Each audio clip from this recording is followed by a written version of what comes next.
We are back on the Black Freckles Sports Show. I got my man Cam in the building. Yay. All right, Cam, let's get into it early, man. The NFL playoffs are underway. Some crazy things happen in the playoffs.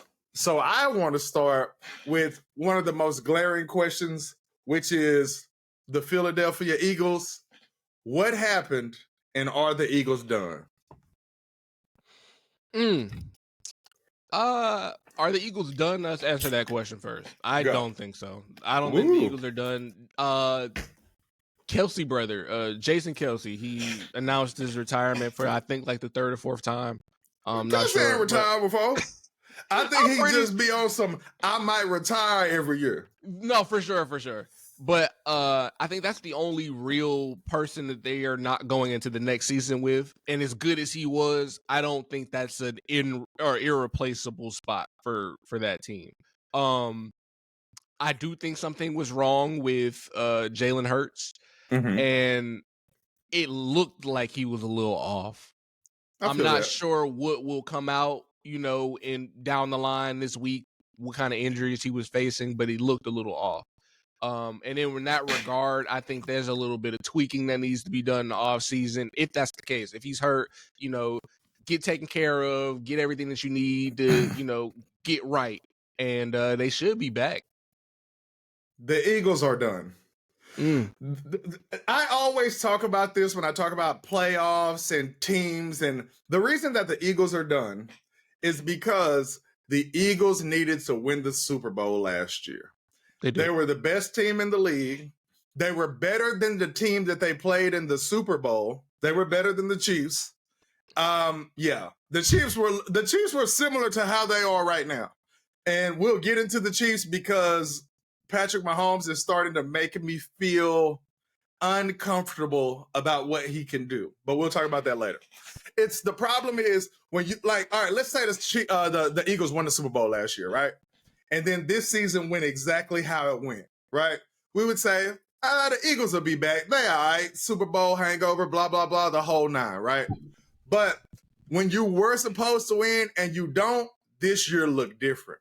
You already know what I said about A.J. Brown. He scares me just because he's a diva receiver. Their coach scares me. I don't care what nobody say. This dude can't coach. And then lastly, Jalen Hurts may not be what we thought he was. And we thought he was that based on one season. Before the one season that he had last year, people was thinking that Jalen Hurts was not the guy, that they needed to replace Jalen Hurts. And then he had his season last year, and everybody's like, all right, Jalen Hurts is a cold boy. I even said it, and I still believe it. But the Eagles fans, they starting to be out on Jalen Hurts. They starting to be out on the coach. They lost their offensive and defensive coordinators last year. And they lost, 11 starters just last year coming into this season. The Eagles are done. The only thing that the Eagles got going for them is that the Cowboys are done. So they're about to just be in a division where not a lot's going on. One of the teams or two of the teams makes it to the playoffs, but people ain't really scared of them. The Eagles looked like a team to me that quit a month ago. Like, they ran the tush push in the playoffs and it didn't work. If the tush push don't work, y'all not giving it y'all all. It is because this always works. So the Eagles scare me for the future, and I don't believe in their coach, and I don't know if their quarterback is what I thought he was. I think Jalen Hurts is absolutely the guy. He hasn't given me any reason to not believe that. Not yet. We spoke about the coaching, and that needs to change. Old buddy who at the helm right Sirianni. now. Yes, he's not making shit happen. No. And like you said before, going into this season, they had to switch up coordinators and stuff like that. I think they just need to find what works, because at the beginning of the season, we were saying that this Philly team looked better than the one that lost the Super Bowl last year. That's so a fact. It's not like they started out the gate and they had to figure it out. No, they got figured out. And they realized, like, hey, this is not really working. Like you said, A.J. Brown is a diva. Once they figured out how to get that locked down, now he's throwing tantrums. Now there is a a rift between the team. I just saw the other day where Goddard was getting mad. Was just about to talk, but he was like pretty much screaming at Jalen Hurts, and Jalen Hurts was looking at him like, I'm not even here. Like, he was literally looking at him like, I'm not gonna let you bother me, bro. I ain't really worried about this. And I feel like that's a product of the coaching. Like, me too. If you got somebody calling the plays, Jalen Hurts like, look, I done did all I could do. You're not finna yell at me for some shit I didn't decide for you down the field. Yeah. I agree. And I feel like that's all it takes. All it takes is, getting comfortable in the right position and, being able to do what you have. Right now, they don't have a good coaching team. They're not being able to get to where they need to go. Tush push ain't working in the playoffs. Like, all that shit adds up towards the end of the season, and we saw it at this point. We saw a great team take a very bad tumble down the hill that is the playoffs. Bro, they were 3-point favorites against the Bucks, and like nobody believed that, bro. Like the panel before the game picked the Bucks, bro. The Bucks. Like Dak Prescott went to Tampa and blew the doors off of this same Bucks team last year in the playoffs when they had Tom Brady instead of Baker Mayfield. Like, this team, like, for example, they play Detroit next, right? Yeah. The Bucks have no chance of winning that game. The Bucks are that one team in the playoffs that has made it way farther than they belong. And I always talk about that. When a team slips through the cracks and they get to a place that they don't belong, they get their ass whooped when they lose. The Lions are going to beat the shit out of the Bucks. So that lets me know that the Eagles, because the Eagles got beat by the Giants at the end of the year. They did. So why wouldn't the Bucks beat you? So I hate to say this because this guy can't coach, but the Eagles need to hire Bill Belichick. The reason that the Eagles need to hire Bill Belichick is because Bill Belichick is ready for like a ready-made team. Right? Like they said, Bill Belichick interviewed for the Falcons. If he go to the Falcons, it ain't going to work. Bill Belichick need to go to a team that has a quarterback. Yeah. So to me, if it ain't the Eagles, it needs to be the Cowboys. The Eagles and the Cowboys need to fire their coach. But back to the Eagles and Bill Belichick. I say that because they have a defense. They have everything. They have a... They've had some defensive guys in the past that performed well on defense. Like Fletcher Cox is getting older and all those kinds of things. But I look at it from a standpoint of Bill Belichick is the only thing that can make me halfway believe in this team going into the new year. And I say that when I say I don't even think the guy can coach. I just think he can convince he can get the players to buy into his bullshit. Yeah. Like to say, oh, we got Bill Belichick now. We just give it our all and we just stay disciplined. We'll win the Super Bowl because we got Bill Belichick. Like, I feel like Bill Belichick is the answer in Philly. But when we talk about Dallas, I'm going to say the exact same thing. But Bill Belichick to Philly, I give him a chance. What you think? I'm not mad at that. Like you said, new coaching is definitely in order for both of those teams that you mentioned. I just don't know if it works in Philly. I don't think it works in Atlanta. So let's get that out of the way now. I don't know. But I'm not feeling Philly. I'm just not. Honestly, I thought Belichick was going to lean towards the LA job. That doesn't fit him to me. Why not? Because they're Hollywood, they're the LA Chargers. They put a lot of bullshit on paper to where you could say, well, it's the coach. But at the end of the day, y'all got some really big names to never win. That's what I'm saying, though. You talk about a ready-made team. It's gotta be something else, man. Like the Chargers are one of those teams that like you like how the Clippers were for a while where they got all these big names and then they don't never do nothing. So eventually you stop believing in them and then they get another big name and then they start playing good this year, but you still don't believe in them. That's exactly how the Chargers are. It's like you have all of these guys and I watched you in person blow a 27-0 lead to the Jacksonville Jaguars.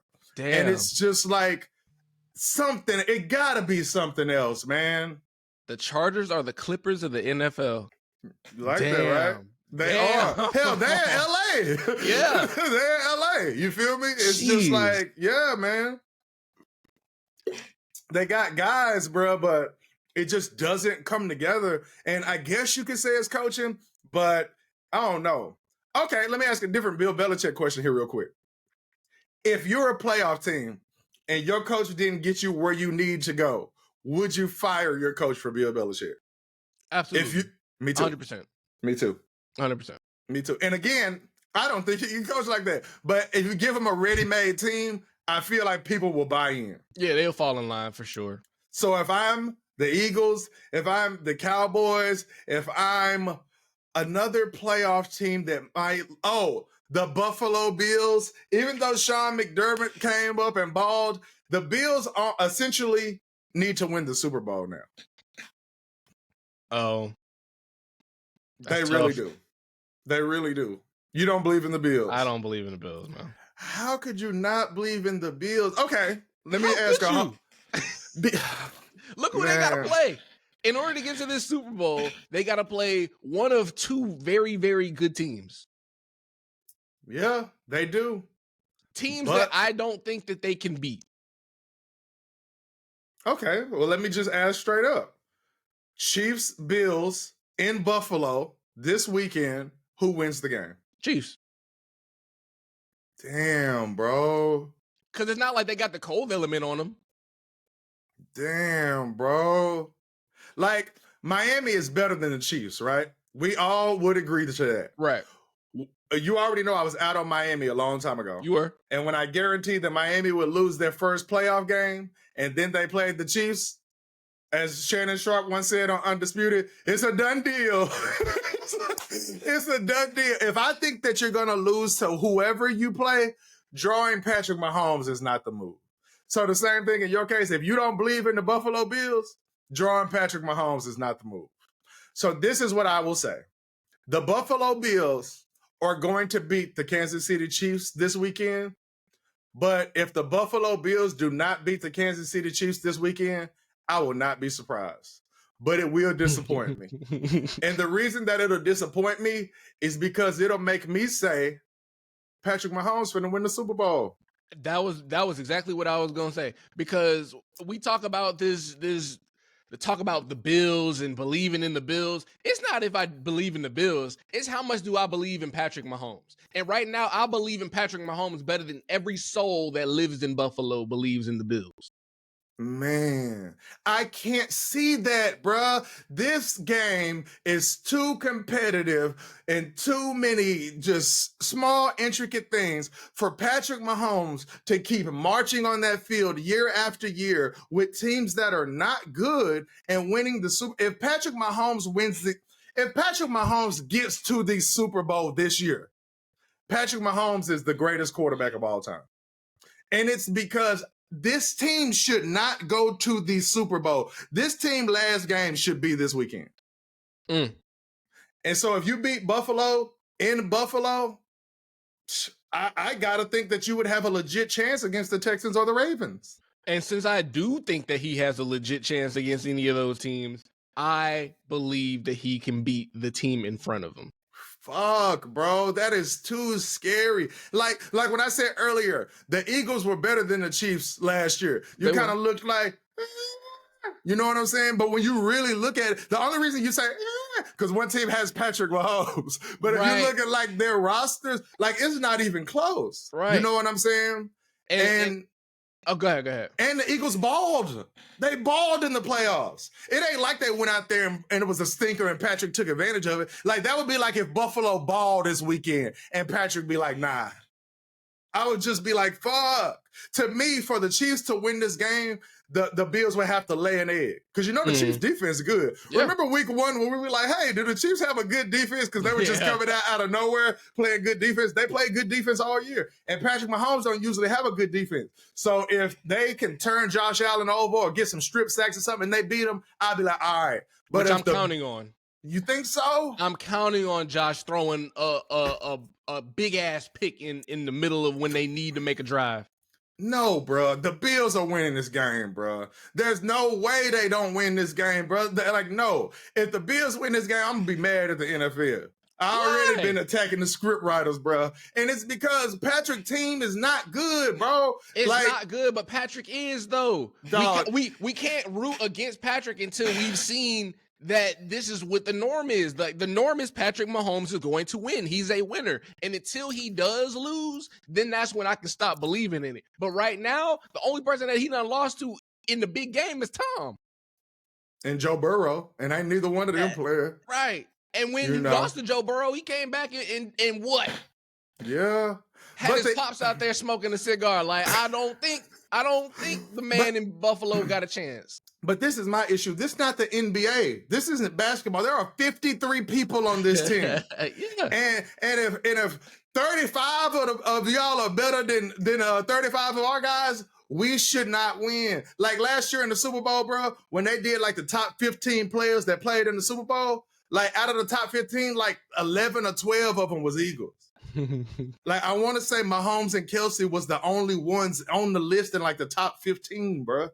You're not supposed to win that game. So I'm proving your point, to be real, because he going out there and winning games that he's not supposed to win, but to do it year after year, no, bro. It's too much to ask, and I'll be almost angry if I see it, bro. You know, we spent a lot of time talking about coaches. Shout out to Andy Reid because, you know, they've got a proven coach on their team. You know, they said, can he do it without Eric Bieniemy? Can he do it without this and that? And you know what? He's making it work. He's already making it work to where I'm not worried as much about their team going into playoff games like I was with the Eagles. I'm worried about the Andy Reid coach team. To me, Andy Reid don't coach like that. Like, I have seen Andy Reid and them really march out there and run some of them dumbass plays when the game on the line where they doing a bunch of shifting and Kelsey at quarterback. And I'm like, y'all not that team no more. Y'all aren't the team that can go out there and hot dog and pretty much make fun of a team. Y'all aren't that team no more. So when I see you still marching out there, like they all in the huddle, just circling around, hopping around, and then that's foolishness for coaching. That's foolishness. Y'all aren't that team anymore. So when you don't realize that, you scare me. And then you've had great teams before. You had Patrick Mahomes, and they didn't win. Donovan McNabb didn't win. Alex Smith didn't win. Like, you needed Patrick Mahomes to win. So now that you don't have Tyreek and Kelsey and all these guys, well, you do have Kelsey, all these guys not surrounded around Patrick, you're going to need to do a little bit more coaching. So I don't believe in Andy Reid as a coach. So I don't believe in the Chiefs in so many ways. Kelsey's having a down year. He shouldn't have been a first-team All-Pro. Like I don't believe in nothing on the team except for 15. If Taylor Swift is in attendance, the Bills are going to lose. The fucking Swifties, man. The script is in, bruh. The script is in, bruh. So I guess we will see Bills versus Chiefs. I don't know if it's Saturday or Sunday, but this the first time Patrick been on the road. Patrick played all his playoff games at home, bruh. Yeah. Did you see that home record too? What was it? Like 13-2 or something? Yes. Insane. Insane. I'm ready to give that brother the GOAT talk, man. This man played over 10 playoff games already, bruh. Pushing 20. Like very short time span, man. No doubt, bro. He is the real deal, but after you give him that $500 million, it's hard to pay people like Tyreek. So we're going to see, man. We're going to see. Speaking of Tyreek, do you think Tyreek has any regrets of leaving the Chiefs? It's hard to say he has any regrets, but I mean, shit, after you get the doors blown off you by your former team, it's hard to not think you don't feel away. He feel away. Right. I don't think he got regrets because there's a few things.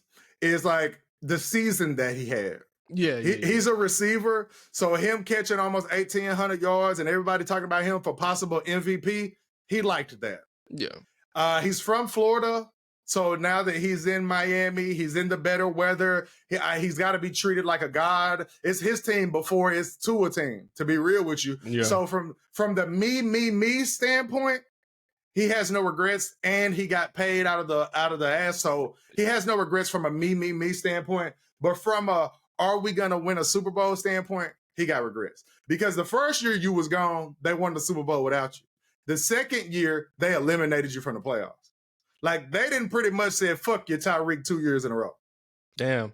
So we got to have some regrets in that regard. But also from a me standpoint, Patrick and Andy Reid kind of be acting like they don't fuck with him. Yeah. So he also don't have it for that reason. Also like, man, fuck y'all. Yeah, like, look, y'all made the decision easier for me. So it was kind of like, you know, if he was even thinking about heading out, they solidified his decision. Yeah, I agree with that. Since we're on the playoffs here, do the Houston Texans have any chance of beating the Ravens? Yes. And it's hurting me to say that, but they do. What I've seen out of that team, what I've seen from the coaching, shout out to D'Amico Ryans. Shout out to D'Amico Ryans. I have an inkling, just a thought in my mind that everything could go right for the Texans. And if everything goes right for the Texans, they absolutely can win this game. I do think the Ravens will win, but looking at this team from top to bottom, looking at this Texans team, they look like a real problem. They beat a defense that I didn't think they were going to beat. And now that I've seen what they've been able to do throughout the entire season, I got a season's body of work now. I'm ready to believe that they could beat anybody that they were to play against in any game on any Sunday. As a Jacksonville Jaguars fan, and the Texans are in the AFC South, I want to know, how did the Texans go from the most dysfunctional team in football to this? Y'all legitimately had Deshaun Watson demanding a trade. Then he gets hit with 30 sexual assault cases. Then he doesn't get suspended, but y'all aren't playing him, but you're paying him. Then you trade him. All right, you trade him. You get rid of the coach. The team is just in complete disarray. Like, complete disarray. And then you come back with a rookie coach, a rookie quarterback that everybody before the season all agreed should not be the number one pick. Some people were saying he shouldn't be the second, third, fourth, fifth pick. I don't watch college football like that, so I don't know. But the first time I ever seen this dude play, I said, this dude is the truth. Now, I love the Jacksonville Jaguars, but I am from Texas, so the Houston Texans, they turning me on, bro. They turning me on. I look at them and I see C.J. Stroud. C.J. Stroud's favorite athlete of all time is Kobe Bryant. All right? He's going to say Mike or something. Nope, Kobe Bryant, right? At the game last week, they had Paul Wall, Mike Jones, Slim Thug performing up at the game. You know that's my era. You know them my guys. You know, like when I was a youngster, the first person I ever seen it wasn't even a concert. It was a show. You know what I'm saying? Because it was at a club. Was Slim Thug. You know what I'm saying? The second people I ever seen in concert was Chameleon and Paul Wall. Like, these are my guys. So I see the Texans as a division rival. I see them balling with their black quarterback.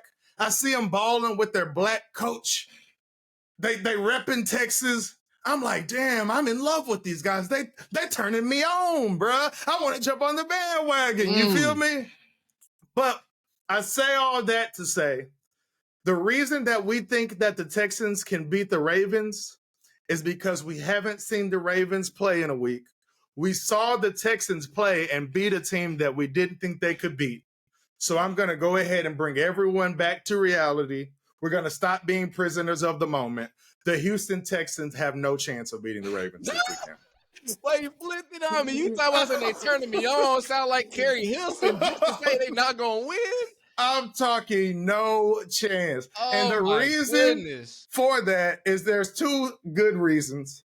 The first one's obvious, but I'll say it second. They haven't played outside in over a month. People don't know that. They have not played outside in over a month. So not only are you playing outside, but you're playing in Baltimore, which the last time I looked, it was 26 degrees there. Not only is it warm in Texas, but they play in a dome. Right? Yeah, they play in a dome. Warm ass teams got domes. Oh, we're gonna talk about that. But I say and my second point is Lamar Jackson, a different animal, bro. I don't know why people not saying this, bro. He playing better than he played that year he won the MVP. Absolutely. The scariest thing about Lamar is that he's been running around to buy time in the pocket. And this is the NFL. You can't guard no receiver for 20 seconds. And then his receivers are the real deal. Yeah. They're talking about Mark Andrews would be back. I hope he don't play.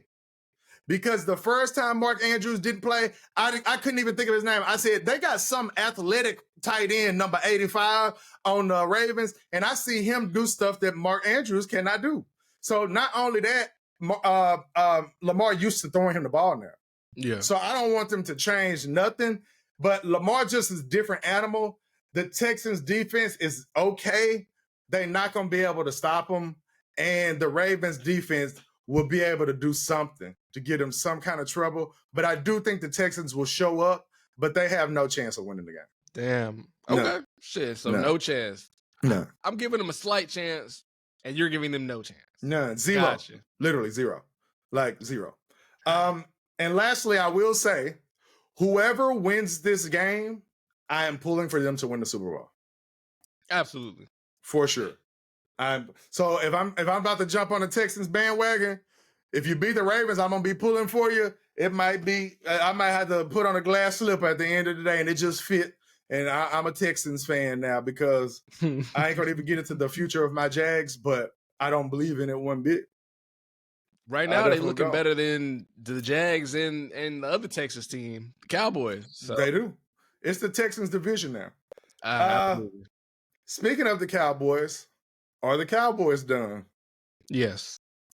The Cowboys are done for several reasons. More reasons than I could think of for Philly, but they are absolutely done. For one, Dak got to go. They didn't believe in Dak at the beginning of the season. And anybody who watched this team, anybody who watched the body language of the players on this team, they knew something was going on in the organization. Like, they weren't playing like a group of tight-knit players that knew that they were going to last 3, 4, 5 more years together. They haven't been playing like that. At least I don't think. They caught lightning in a bottle when Diggs went out and they had that other corner who was locking shit down. Deron Bland. You know, who's garbage, by the way. Right. Shit was looking good at a time. It was all optics, but I don't think this was a sustainable team from the beginning of the season. Beginning of the season, once they lost to the Cardinals, there was no way that y'all saw that game and was like, yeah, this is a Super Bowl bound team. No fucking way. I don't think that they had any type of chance to go. I didn't think they were going to go as far as they did. I didn't think they were making the playoffs. Shout out to them for doing that, but I didn't even see that happening. So now that we got the playoffs out of the way, they're no longer in the runnings for it. They got eliminated in the first round. I am happy to see them lose the way they did. And I think that this is just they got put on display. They don't have a good coach. They weren't able to run good plays. Pollard is not the answer at running back. I think they miss Zeke. Like, there's just been a lot of things that did not work for them, and I knew wasn't gonna work for them in the long run. And Dak is just probably the main piece I think needs to go. Ooh. All right.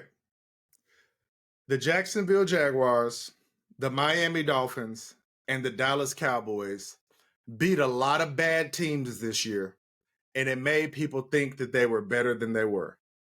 The Dolphins and the Jags did not fool me. When the Jags didn't make the playoffs, when the Dolphins lost their first playoff game, I was not surprised. How you just said the Cowboys lost their first playoff game, you were not surprised, okay? I believed that the Dallas Cowboys could beat someone this year. I wasn't on they're going to make it to the Super Bowl, they're going to win the Super Bowl, but I was like, they're going to beat somebody this year. You know what I'm saying? And you played a good team, but you played a team that barely got into the playoffs, that should have been on some, we're just happy to be here. You played them at home. They essentially have a rookie quarterback. And not only did you lose to them, You lost to him in the first quarter, bro. You can go and check my TikToks right now. I said it is 7-0. Dak Prescott just threw an interception. This game is over, and the Dallas Cowboys have been eliminated from the playoffs. Like, the game was over in the first quarter. Y'all won the coin toss, and y'all deferred and said, let me go put Deron Bland and Micah Parsons on y'all ass early. The Packers marched the ball right down the field and scored a touchdown. Then Dak threw an interception. This game is over. And the way that CD looking after the game and during the game and the way that him and I'm like, yo, I could have sworn y'all were just on the same page. I could have sworn y'all were ready to cook. And how you say they don't believe in Dak Prescott? The Dallas Cowboys have never believed in Dak Prescott. And the reason that I know you didn't believe in him is because you pay him $40 million a year. And some people might say, no, that means they do believe in him. No, you paying him that $45 million a year because you didn't sign him to a contract extension before the end of his contract. If you believed in him, you would have signed him to an extension damn near as soon as Tony Romo walked out that door, the first opportunity that you got. And if you would have done that, he'd be on a 30-something million a year contract or even lower. You waited to the end because you never believed in him. You paid him because you had no choice. And you held on to Zeke longer than you should have because you thought Zeke was responsible for a lot of his success. And it's because he was. Now that I see y'all play, Dak has all these yards, CD has all these yards, and people tell me, Dak, he's the MVP. I even admitted at one point in time, he's the MVP right now. The Cowboys need to get rid of Dak Prescott. Right. I read the other day that they're saying that Dak might sign a $60 million a year extension. How many years? I don't know. I don't give a fuck if it's one. I don't give a fuck if it's one, bruh. You do not sign Dak Prescott to no $60 million a year. I said before, you let Dak walk because you made mistakes, so you can't pay him because he's not going to win. When you paid Zeke, you made a mistake. When you waited to the end of Dak's contract to pay him, you made a mistake. When you made those mistakes, you couldn't afford to pay Dak $45 million a year because he's not good enough for that.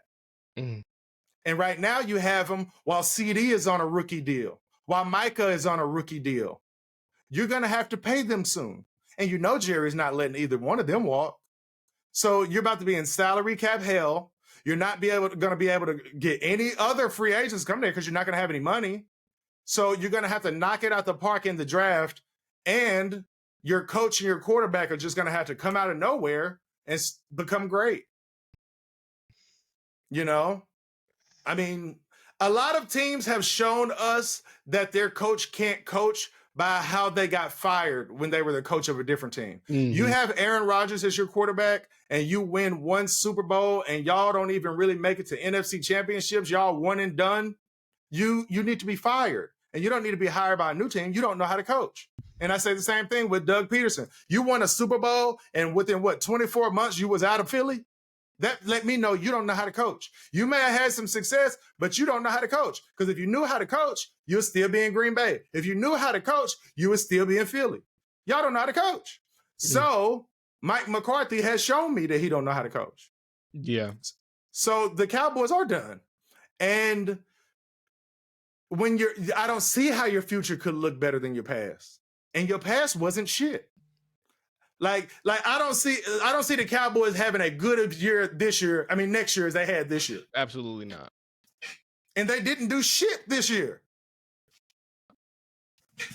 So perpetual mid is what I've considered the Cowboys for the last 30 years. The Cowboys fans should be furious. Because I know it's the Cowboy thing that this is the year and we believe in them this year, but this year was different. This year, the belief among Cowboys Nation was different, and it's even because other people that ain't even like Cowboys fans started to say, oh, yeah, they're going to win this game. Oh, yeah, they'll get to the divisional round, but they'll lose there. Oh, yeah, they'll get to the NFC Championship, but they'll lose there. Them motherfuckers did what they always do. Cowboy fans were unbearable this season. And I don't know how they got the goal to be like that. Like, I don't know where it came from. Because this year they was Houdini even more, bro. They really had the magic tricks pulled out. Like I said, I believed that they was gonna win a game or two, bro.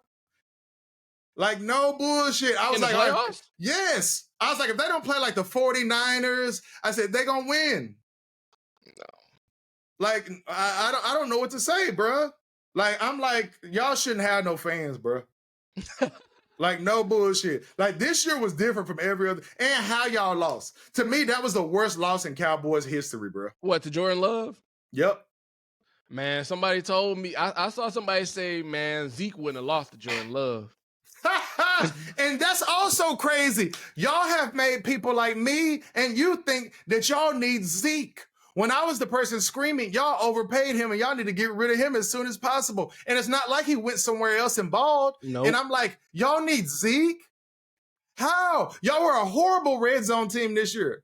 And it's like Zeke had like 10 touchdowns last year. I didn't even know that. But it's like when y'all need them 2 yards, them 3 yards, Zeke could go get them. It ain't worth no $15 million a year, but y'all replaced them with nobody. Just exactly how y'all did with Amari Cooper. Y'all replacing people with nobody. We gotta get some credit to Jordy Love though, man. I've been yelling out the mountaintops about this dude. I know that the hype right now is on Stroud because Stroud is the rookie. He's been balling, but from the first time I saw that man step on the field, I was like, all right, I see in him what everybody was trying to tell me Justin Fields had. I didn't see it, bro. I didn't think he was gonna be cold like that. Dog, I seen somebody do like side-by-side clips, and they were saying this motherfucker look like Aaron Rodgers. He definitely got some Aaron Rodgers in him. Pause. But I know he's been playing it under Aaron Rodgers for all these years, and he had to pick something up. Bruh, I wanna disagree when people say ridiculous shit like that. They were like, you can tell that he was a student of the game right under Aaron Rodgers and this and that. And I'm like, bro, that don't translate. That ain't real. Because you see it all the time, like a backup quarterback come in, that motherfucker throw an interception the first second. So I'm just like, is this real? I'm like, is he really on some like, I learned shit from Aaron Rodgers? Like, could they be any luckier that this guy is looking like fucking Aaron Rodgers?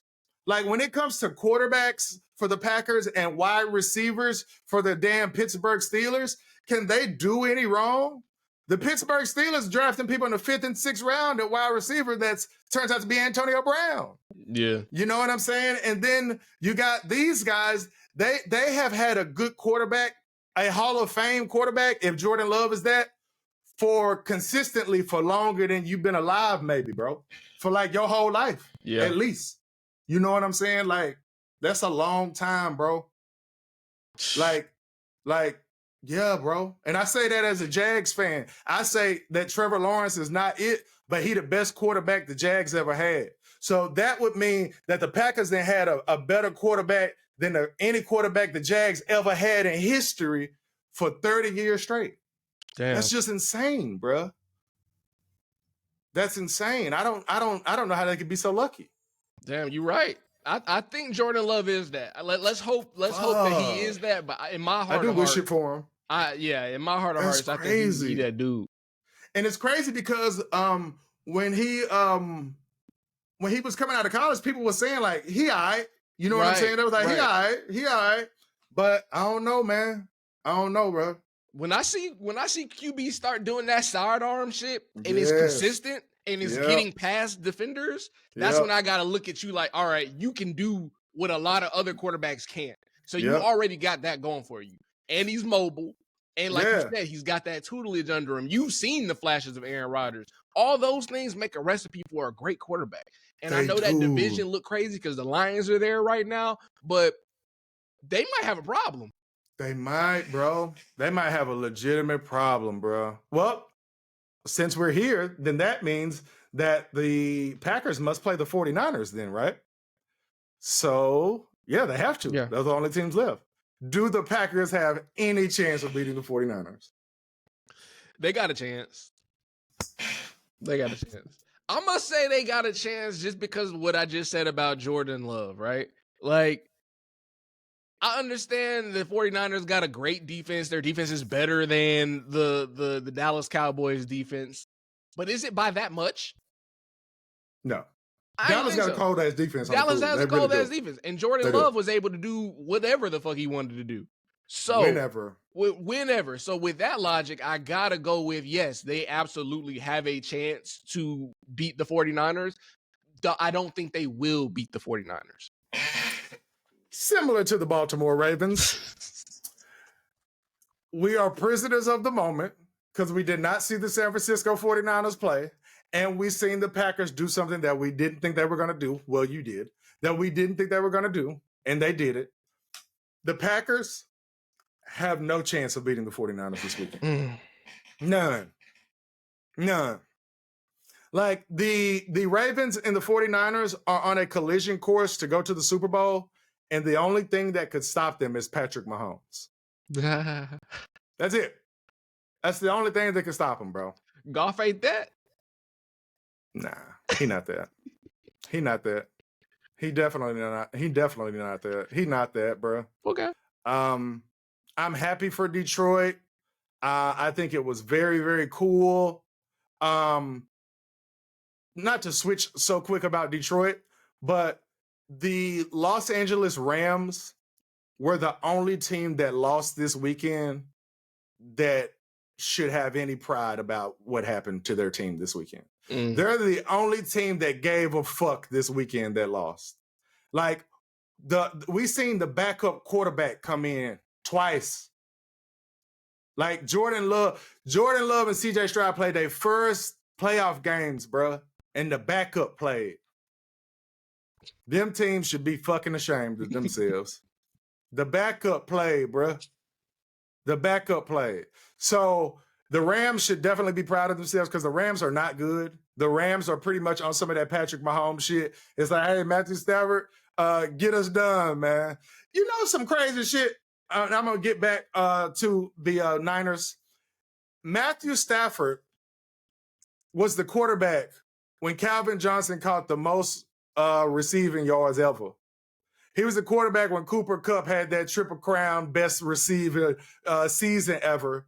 And he was a quarterback for Laporta when he had the most yards ever as a rookie receiver. And he was a quarterback for Laporta when he had the most yards in a rookie debut for a wide receiver in NFL history.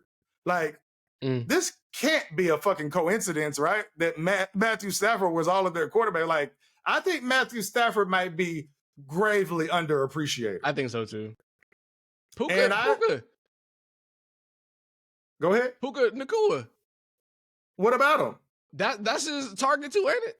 Yeah, that's what I'm saying. Puka had the rookie record for most receiving yards debut and the rookie record for most yards in a season by a rookie. Okay. Like Matthew Stafford being the quarterback for all of those is insane though.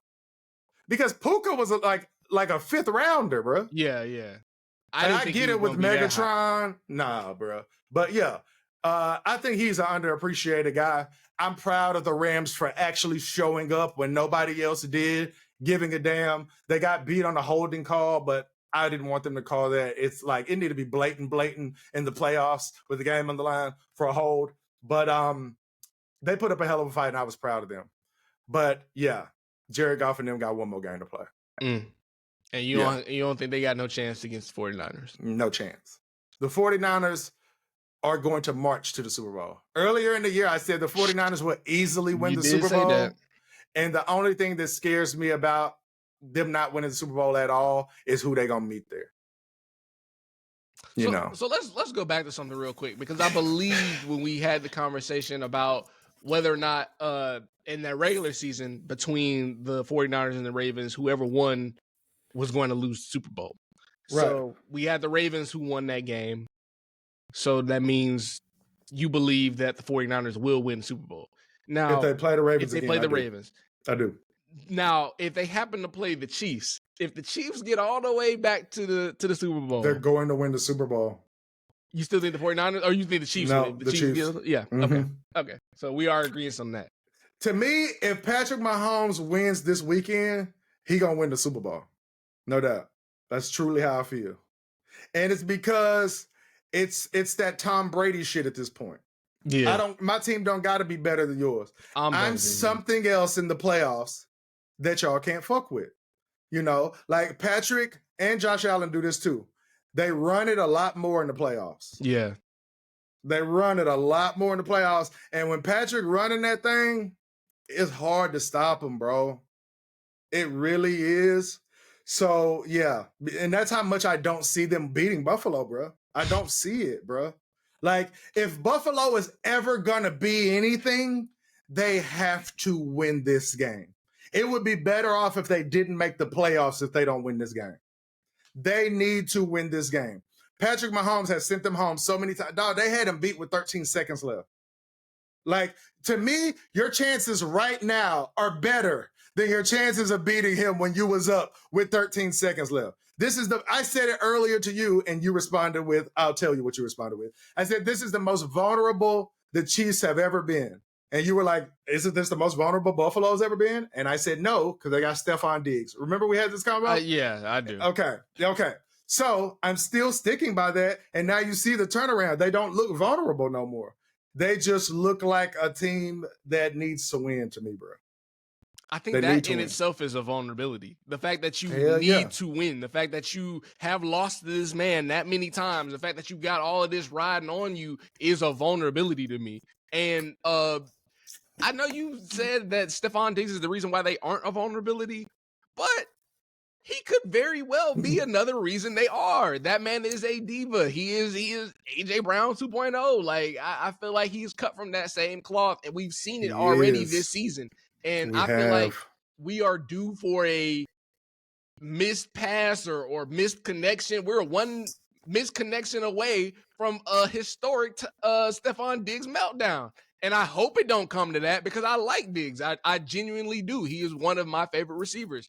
But that is still a fact that he has been a diva this season, and this is just not the time for it. Oh, you're making some good points, man. When you speak about Josh Allen's turnovers, diva receiver, and Diggs, and then you say Patrick Mahomes is in town, they do scare me, man. But I'm sorry, this is just the most vulnerable that the Chiefs have ever been. Like, beating Miami didn't do nothing for me as far as my confidence for the Chiefs because I thought anyone would beat Miami. I really did. You did. So it's like, I don't believe in y'all because y'all beat Miami, bro. I don't. And now y'all on the road, you're not supposed to win this game, bro. Like, they got to win this game. Buffalo got to win this game. If Buffalo don't win this game, then they need to change everything. They need to get rid of Diggs. They need to probably get rid of the coach. So it being a home game aside, you think the Bills are in a more of a need to win situation than the Chiefs are? Yeah. Okay. Yeah, because the Chiefs have like Patrick, for example. Patrick always has to win because he's Patrick. Right. You know what I'm saying? It's like the Tom Brady thing. You know what I'm saying? The LeBron James thing. It's just like you always have to win, mainly because you're trying to be the GOAT. Yeah. You know what I'm saying? So you always got to win. And they dropped all those passes all year. We've seen his receivers drop the ball all year. So we've already given Patrick his excuse for when he loses. In Josh's case, there is no excuses, bro. They really would have been better off if they didn't make the playoffs if they don't win this weekend, bro. Got you. Like it would be time to hit the panic button. You know, like the reason that it's time to hit the panic button in Dallas is because of how they lost. Because of how they lost. It's kind of the same for Buffalo because to me, y'all are a better team. So y'all would have to lose in a bad way to lose to the Chiefs at home. Mm-hmm. So it would be that same thing. Like, we got to hit the panic button because of how we lost. We lost because Stephon Diggs went crazy. We lost because Josh Allen threw 3 picks. You know what I'm saying? Yeah. So, yeah, man, they really need to win way more than the Chiefs, bro. They need to win. We will see. Yeah.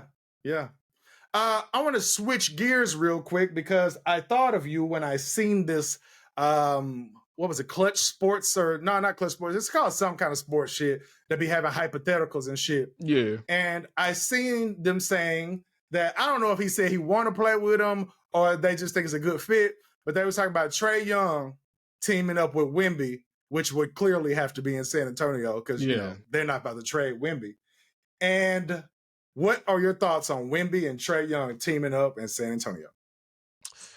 Whew. It would be nice, but I don't know, man. I don't.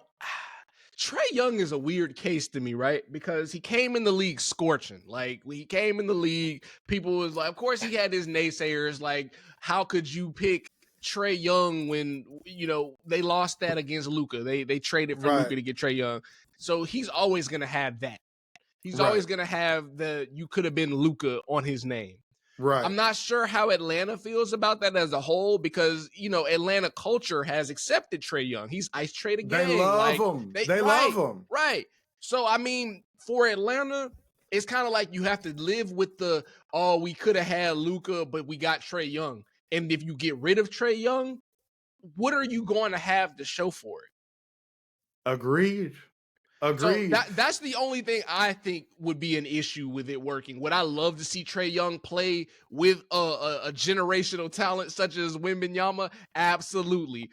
Do I think that, that would get who I think is, I hate Jeremy Sohan. I think Jeremy Sohan is the worst player in the NBA.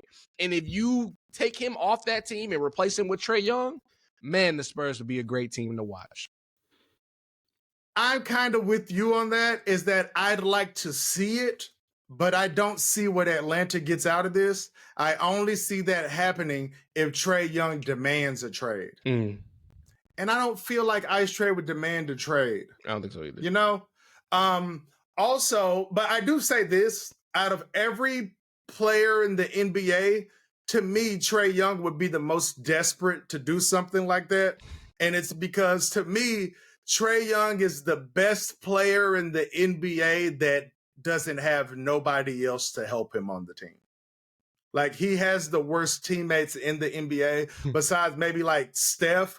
But Steph, like, it's time for him to have shitty teammates. You know what I'm saying? Like, you had the best teammates ever. Like, Ice Trae, like Dame Dollar would be the only thing close to that. And of course, he went to Milwaukee, but he has the worst teammates in the game, bro. So if Trae said, I want up out of here and wanted to go play with Wemby, I could see it in a basketball way, but not in a real life way. Because I assume that Ice Trae likes being in Atlanta because he's just beloved. It's his team. It's not a lot of expectations. He can shoot the ball as much as he wants. He can shoot from half court as much as he wants. You know what I'm saying? Like, I don't think Pop gonna like you shooting from a half court when, despite what anybody says, you're not a great 3-point shooter. Your percentage says you're not. You feel what I'm saying? Like, you're 32% sometimes, you're 36%, and 36% is okay. You know what I'm saying? It's solid. You know what I'm saying? But I don't see why Atlanta would do that. And it's because, if nothing else, Trae Young's gonna sell me some tickets. Right. Trae Young's gonna put asses in the seats for sure. Yeah, I don't see what Atlanta gets out of it. He already signed an extension, right? I think so. From his rookie contract? Yeah. Yeah. So it's not like you're going to just threaten to walk. So they have no incentive for it. So I don't see it. But on the fan side, I would fucking love it. Because Trae has enough sense to give Wemby the ball. Trae will throw oops. Trae will be able to spread the floor. Trae can dribble that thing. He can get to wherever he need to be. Like, it'll be tough. I would love to see it. While we're on this topic between these two teams, I want to talk about DeJounte Murray. Okay. What's going on? What's going on with DeJounte Murray in Atlanta? And why haven't we seen the same level of success that he had, if we can call it that he had in San Antonio? I have no idea, bro. Because when he was in San Antonio, I was like, yo, he liked that. Yeah. Like, he get busy. But also, why did they trade him? Exactly. Why is he not there anymore? When you're dealing with a team that looks like they're a good organization, like I was saying earlier about coaches, they're a good organization, or they just recently won and they get rid of a coach or they get rid of a player, you definitely should want to know why. And not the, oh, we're rebuilding, or, oh, the money doesn't work, or, oh, they seem disgruntled. Like, you want the real why. The real why. So I don't know, bruh. I've heard rumors that the Spurs might trade for him. I heard that too, and it would be nice because, I mean, it's ideal because he's not a terrible player. I just looked it up. He's still averaging 20 points a game. So if you put a 20 points a game next to Wemby. Wembanyama, and then you didn't have to get rid of him for much. You didn't get rid of him for much. You tanked the season. They got a lot back. You got and now his value's low. That's what I'm saying. So it's like, I think it could be a way to get him back. It's just, again, I don't know how that works out for Atlanta. I'm just not sure what you do if you're Atlanta in this situation. Agreed. I completely agree with that. Yeah. I don't know what they should do. Actually, I definitely don't know what they should do. Since we're on basketball, I want to talk about everybody's favorite topic is that the old King James does not have enough help. The boy, when LeBron wins, he is the GOAT. He is the greatest player of all time. But anytime LeBron lose, boy, he does not have enough help. When I tell people, when I give my GOAT case for Kobe, and I say in Kobe's prime, because people love to say, oh, he was never the best player in the NBA, or he was barely the best player in the NBA. In Kobe's prime, when he was the best player in the NBA, he had Smush Parker and Kwame Brown on his team when he was averaging 35 points a game, when he scored 81, when he scored 40 points, 12 games in a row, and all that shit. Nobody ever says, man, Kobe didn't have no help back then. But then they'll say he got carried by Shaq. Nobody, you never hear anybody say that Kobe didn't have no help back then. Yes, I have. You never hear anybody say that, bro. The Robert Sacre Lakers, bro. Come on, the Kendall. What was his nickname, man? You know who I'm talking about. Played for UNC, bro. He had some ass people on his team where people was like, Kobe needs help. There were teams where people said Kobe needed help, man. People bash Kobe because people bash Kobe for during that time for saying he wanted to get traded. So you can't tell me that people are cool and say that he needed help, because everybody, if you say Kobe stayed with one team, people always say, well, he demanded a trade. That's what they always say every single time. They always say that. Nobody ever says Kobe did not have no help when they get to bashing him. What? And again, go ahead. It was during the height of his prime when he didn't have no help. Jordan Hill was the height of his prime? He had a couple teams when he needed help, bro. Like, there was a lot of times where Kobe was on an island. He mainly needed help after Shaq left and before Powell got there. And that was the height of his prime. Okay. You know what I'm saying? Like, Shaq left, he was probably 24 to 25. Yeah. You know what I'm saying? Maybe that. And then by the time Powell got there, he was probably 30. My question is... And then your prime is right there, Cam, 25 to 30. You're right about the prime. I guess I'm thinking about years later where he still needed help after that. Like Dirk Nowitzki team. Like, I'm pretty sure when he got bounced by Dirk and them, people were saying, oh, well, Kobe was the only one that was on that team really doing something. I'm sure people were saying that. I'll give you that one. But the time frame that I'm talking about in the height of his prime, nobody gave him that out. They gave him that out once he got older, after Powell and them, after he had won with Powell and them. They gave him that out then. I will agree with you there. But they did not give him the out when he had Smush Parker in them, bro. My question is, why do you request the trade if you yourself don't think you need more help? Oh, he did need more help. But I'm just saying, y'all don't never give him a pass for needing more help. Y'all will say he demanded a trade, he was a selfish ball hog, all of that. He get all of that, and it's from that time period. In my mind, he only got one MVP. That's when he should have been winning his MVPs. During that time, and when he was averaging 35 points a game, but he was on a team with these guys, so he's not going to win MVP. I even hear Kobe didn't blew a 2-1 lead or a 3-1 lead before. The same shit. When he blew that lead against the Phoenix Suns and they came back and won, they should have never been up to start with. They should have never been up to start with. It's almost kind of how when the Warriors came back and beat LeBron when they was up 2-1 and he had Dellavedova in them. He really shouldn't have never been up. Right.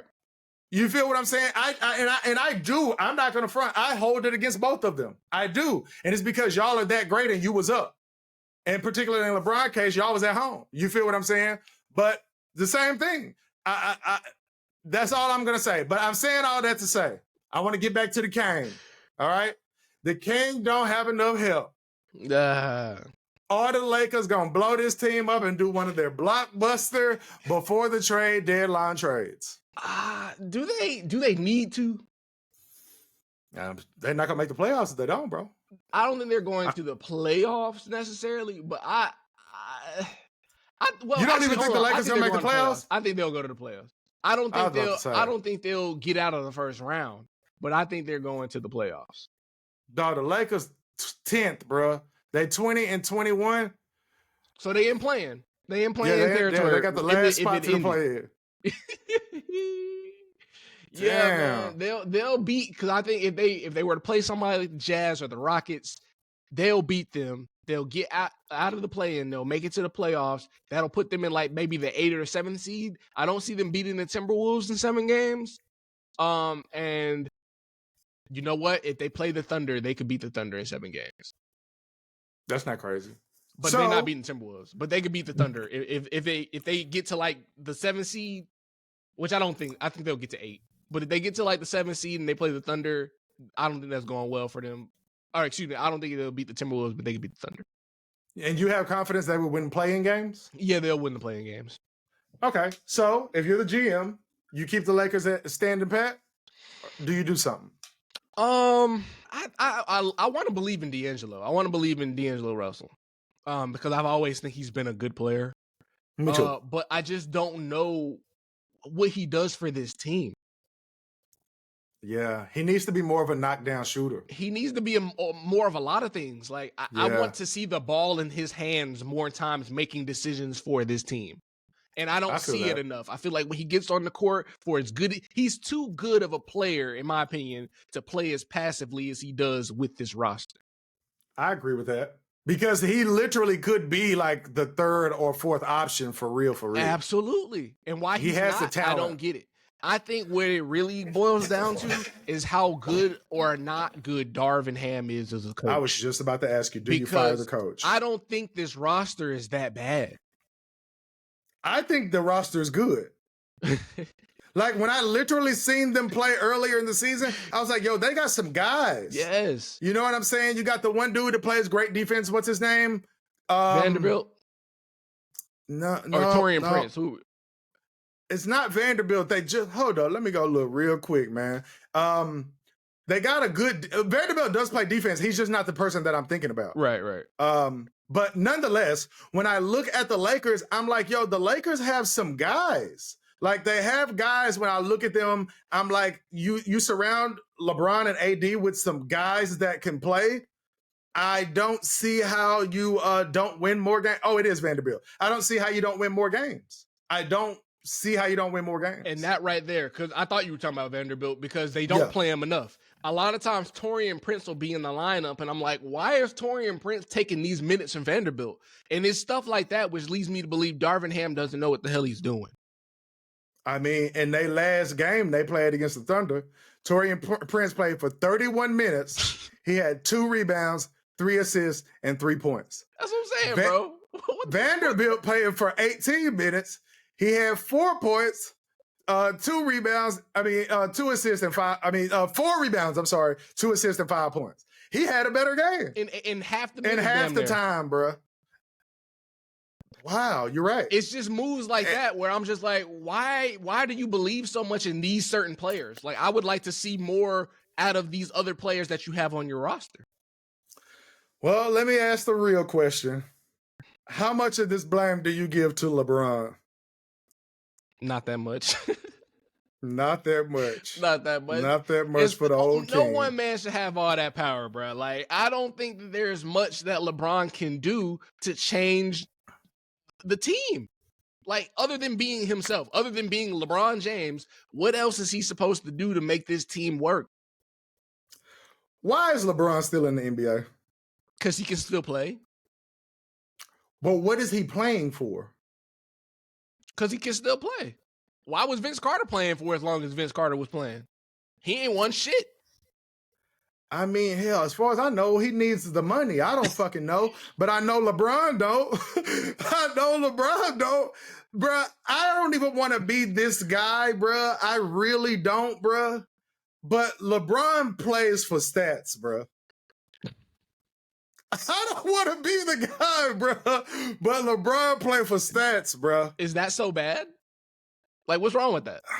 If that's the case, because I don't think so. But if he's playing for stats, what's the problem?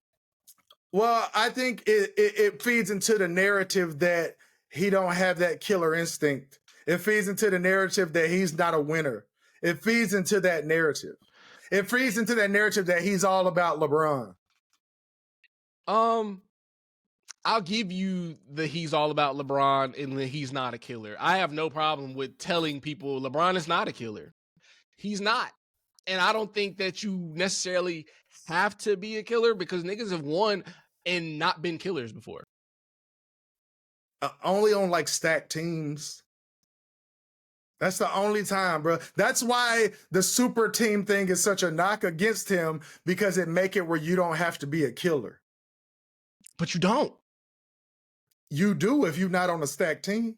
Oh, okay. If you're not on a stacked team, you're right. I guess you do have to be a killer. You mentioned something else about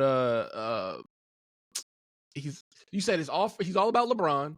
You said he is not a winner. Yes. Okay. That's where I'm lost, because how can you have won and not be a winner? Well, I'll say it like this, right? What if I were to say the standard for who's a winner is Kobe Bryant? Yeah. Okay? The standard for who is like the ultimate winner would be Michael Jordan. All right? I'm not going to say Bill Russell. I'm going to say Michael Jordan. Okay? So if the standard for the ultimate winner is Michael Jordan, the standard for a winner is Kobe Bryant. Anyone who's won less than that, I can say is not a winner. And the way that you prove that you are a winner is by winning as much as they did. Because I can say that's the standard if you haven't gotten there. Okay.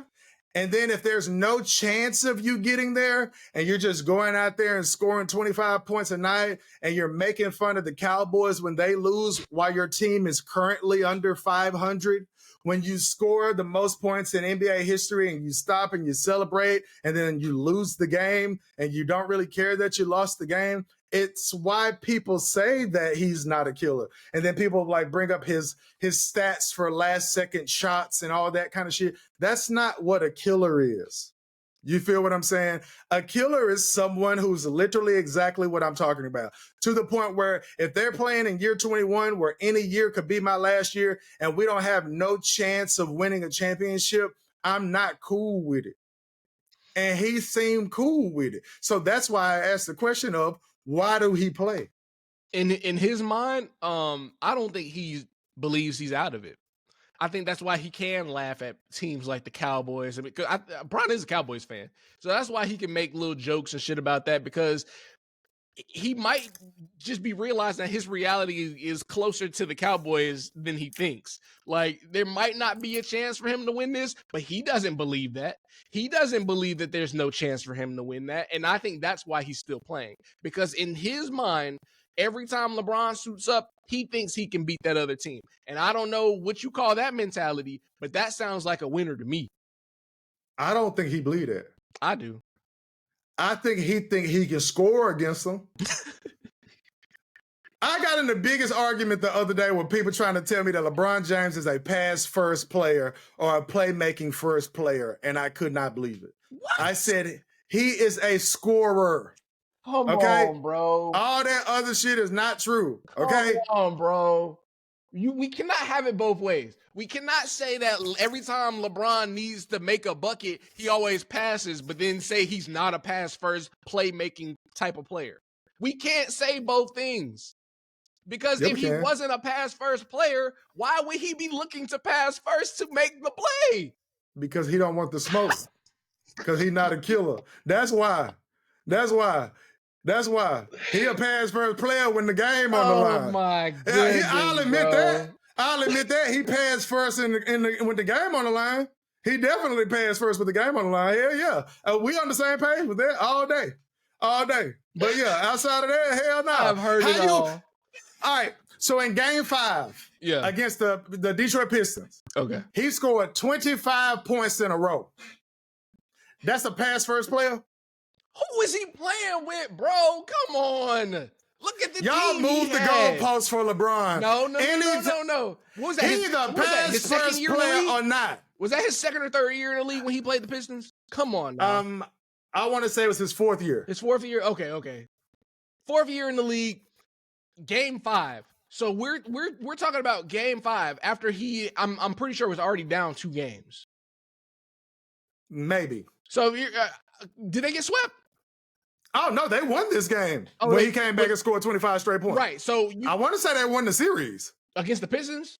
Yeah. So this isn't when the Pistons won. This might have been 05. 05. So when they played the San Antonio Spurs. Yeah. Okay. No, he played the San Antonio Spurs in the finals in 07. 07? Yeah. When he played, let me see. I'm going to tell you what year it was. I'm going to tell you exactly what year it was. It was, it was 07. Okay. It was 07. So yeah, damn. So yes, all right. So this guy is such a scorer that he literally scored the Cavaliers all the way to the finals with that garbage ass roster that he had. Like, come on, you can't be you talking about we can't have it both ways. A man that scores 25 straight points he can't be a pass first player. Why can't you? Why he didn't pass it on none of them positions? You were saying he did this in game 5. We don't know what he was averaging in assists the first 4 games. He probably was like, look, this shit ain't working. You know, name a pass first player besides LeBron. Name a pass first? A pass first player besides LeBron, huh? Chris Paul? Yeah. How many times Chris Paul scored 25 straight points? Let me know. How many times Chris Paul led the league in scoring? How many times Chris Paul scored 40,000 points in his career? You're telling me a pass first player, he don't have the most assists ever, but he got the most points ever. Y'all want me to believe that LeBron James is so great that he casually woke up out of bed in 2003 and was looking to pass the ball first, and he casually scored 40,000 points by letting the game come to him. That's what y'all want me to believe. Not in the first 4 years of his career, no. All right, so in the last 17 years, he casually scored, 30,000 points, 35,000 points, but while being a pass-first player. I mean, he makes passes. I don't know if he's pass first, but I know he's a passing type of player. I know he's a player that looks for the pass. Who don't? Kobe. Look for the pass. Kobe don't? No. Kobe has the second most assists in NBA history for a shooting guard. For one season? In NBA history. For his career, Clyde Drexler is the only shooting guard in NBA history that has more assists than Kobe. So I'm going to give you the argument, Kobe passed first. Kobe a pass first player. If I said that about Kobe, people would say I was crazy. And how is LeBron any different? Because LeBron got more assists than Kobe. They play different positions. Kobe Bryant has the second most assists for a shooting guard in NBA history. And it's still less than LeBron. And that's cool. I'm not disputing. He got less points than LeBron too. So I'm going to say LeBron's a bigger ball hog than Kobe. I actually think the narrative that Kobe's a ball hog is ridiculous, but I won't even get into that. Particularly if we're going to call the guy who scored the most points in NBA history a pass first player. Like, are we joking? Like, yeah, I don't see it. He's not a pass first player. Like, yeah. I mean, Kobe Bryant has the most missed shots in NBA history. You know who's second? Not LeBron. LeBron. The only way you really could say that he a pass first player and make me believe it is that he got the most turnovers in NBA history. So if you can score the most points in NBA history and you're a pass first player that has the most turnovers in NBA history, how do you have a high basketball IQ? Because basketball IQ ain't just down the turnover assist ratio. If you're better at scoring than you are passing because you turn the ball over so much when you pass, why would you choose to do that first if your IQ is so high? I feel like you're throwing a lot of different variables in here. You're saying that IQ is correlated directly with the amount of times you pass and turn the ball over. No, but also... I'm not saying that. Let me explain it. I'm explaining that if you're a player that's known for passing the ball first. Right. Okay? Instead of shooting it, okay? Instead of shooting it, you have led the league in scoring before. You've never led the league in assists, okay? Why would you choose to do what you're not as good at when your IQ is so great? And it's because he doesn't. He chooses to shoot it and score because his IQ is so great. Because that's what he's good at. That's what he's good at. I think he's good at both. I think the pass first narrative, let me break it down. I think the pass first narrative comes from the fact that he does make the plays. We talk about IQ. IQ has more to do with knowing when to shoot the ball than passing it just because you can pass good. Because he doesn't always have to make that pass, but he chooses to make that pass because his mind is telling him that's the right play to make. I need to get this pass off because I know I could score, but right now the right play is that I pass you the ball. That's where the IQ comes in. When they say pass first, they just mean that he's looking to make a pass and he's capable of making the right pass. I think that's what we should decide as pass first or a passing playmaking player, because that's what I think he is. I'm not going to say he's a pass first. I am going to say that he is a passing playmaking player. He can play make.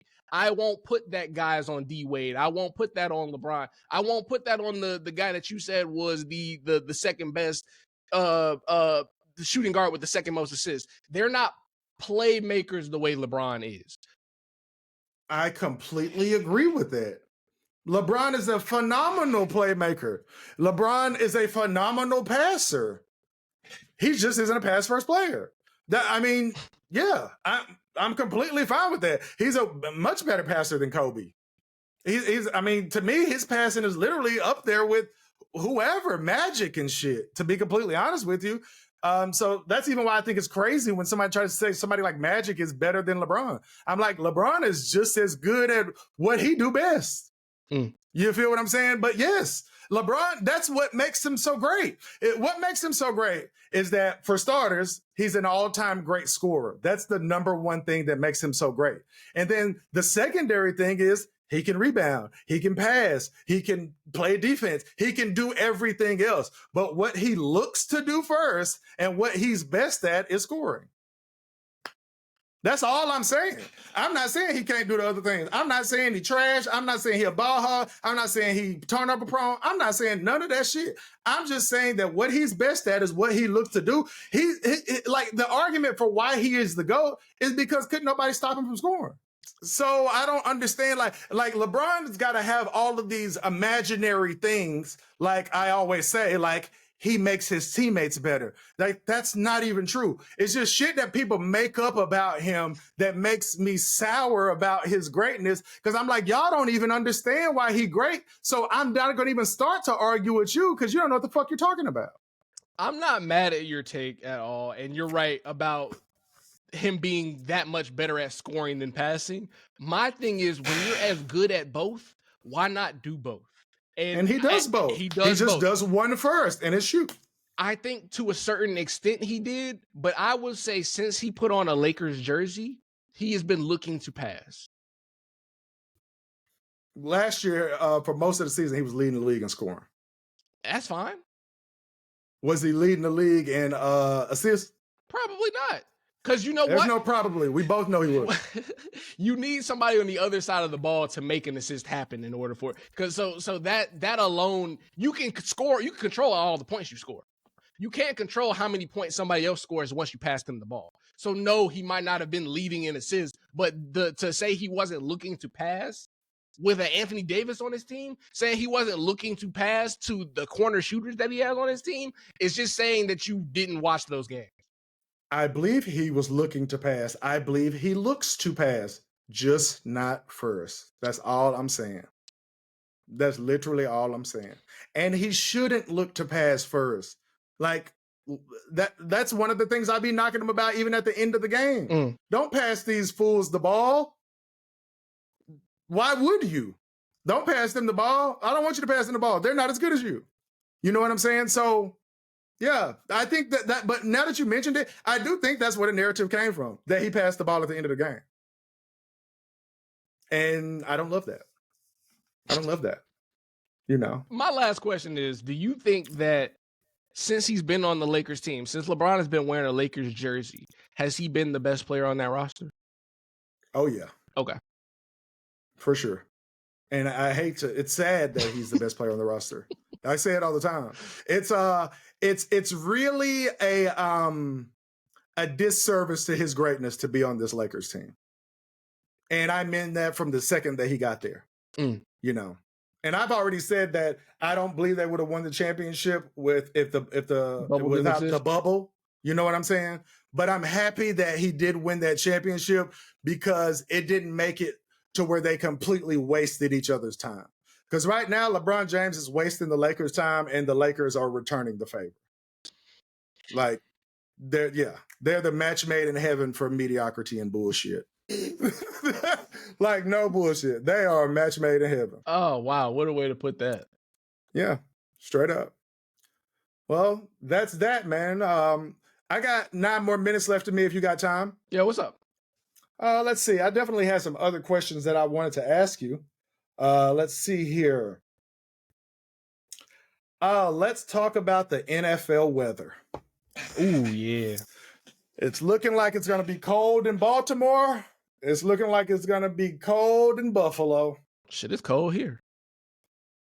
For real? Yeah, it's cold in South Carolina. Man, bro, it was just snowing in Texas and shit, bro. I was like, what the hell is going on, bro? Snowing, bro. Shit, there was a freeze warning in Jacksonville.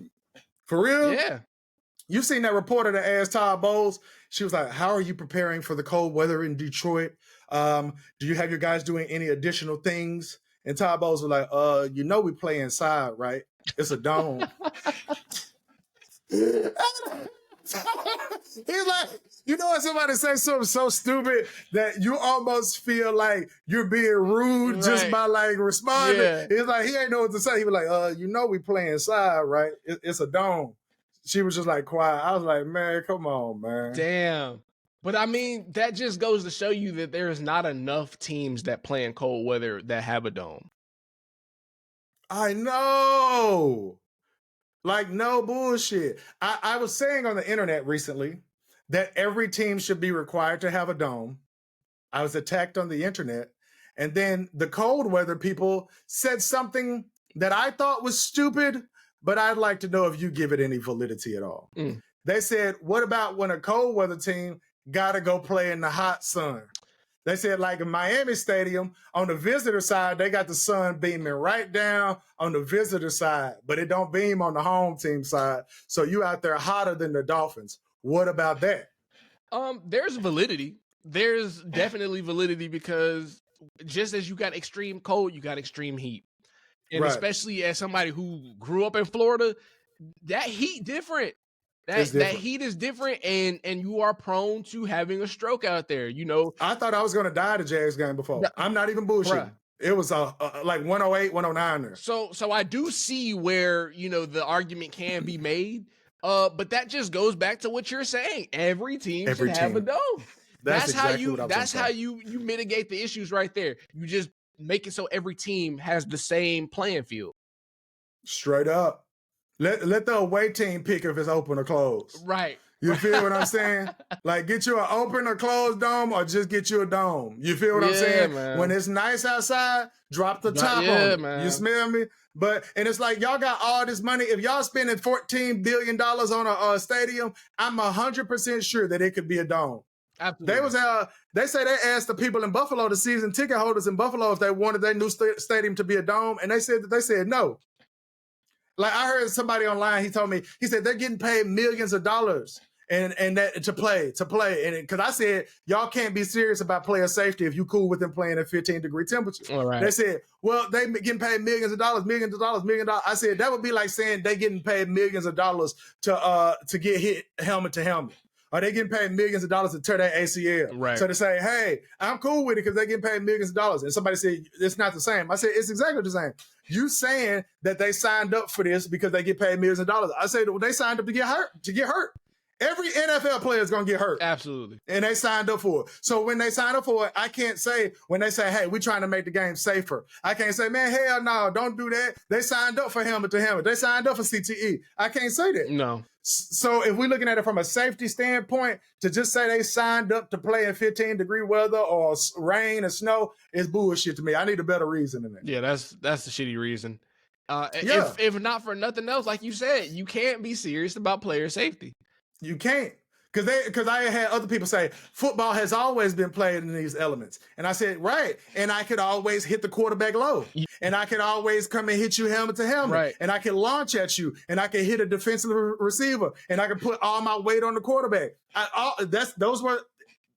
You can't have it both ways if we're talking player safety. Yeah, these are all things that had to be changed because they looked through a lens of player safety. And if you were trying to continue doing that, I think we got to make a change as far as the field conditions and you weather. have to. But it's like I said from jump, the player safety thing is a lie and a myth.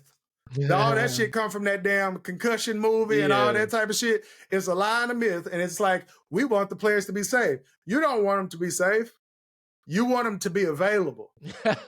So it's like, you can't hit Tom Brady in the knee no more because he missed the whole season. You can't hit the quarterback low no more. You can't put all your weight on the quarterback and have what happened to Tony Romo, collarbone, happen to the quarterback in the preseason. You can't do that no more.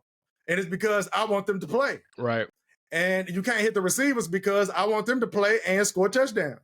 You know what I'm saying? Like people say baseball boring and this sport boring. It's because they don't score. So the NFL don't care about the player safety. I want y'all to score touchdowns. Nah, you're right. Because if you cared about their safety, they wouldn't play such a dangerous game. It's a dangerous game. There's no way to make it safe. I've always said that. Shit, the football so is to me, violence. It's a gladiator sport, man. Like exactly. So I don't like the rule changes because you put the game in the referee hands. And I also feel like the NFL wants the game to be in the referee hands. I think they do. You feel what I'm saying? Yeah. So it's like, I don't believe your player safety shit, but if you want me to buy along with it, these requirements need to happen, bro. Because it's the most important time of the year for football. Yeah. You know, and I thought the Dolphins were going to lose the first playoff game they played anyway, but under those conditions, I knew they were going to lose. Yeah. And if a Dolphins fan told me they lost because of those conditions, I wouldn't even have an argument for them. It's very likely that is absolutely would turn that game into, a bloodbath for Dolphins.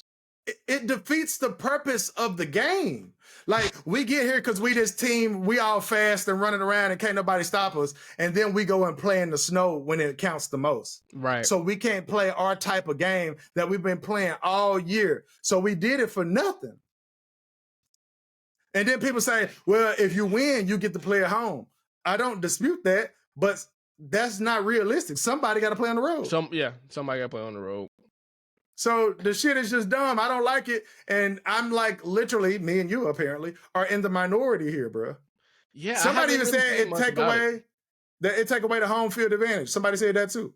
I'm like, what the crowd for? But home field advantage is the field. Like, who was on the field rooting for the team.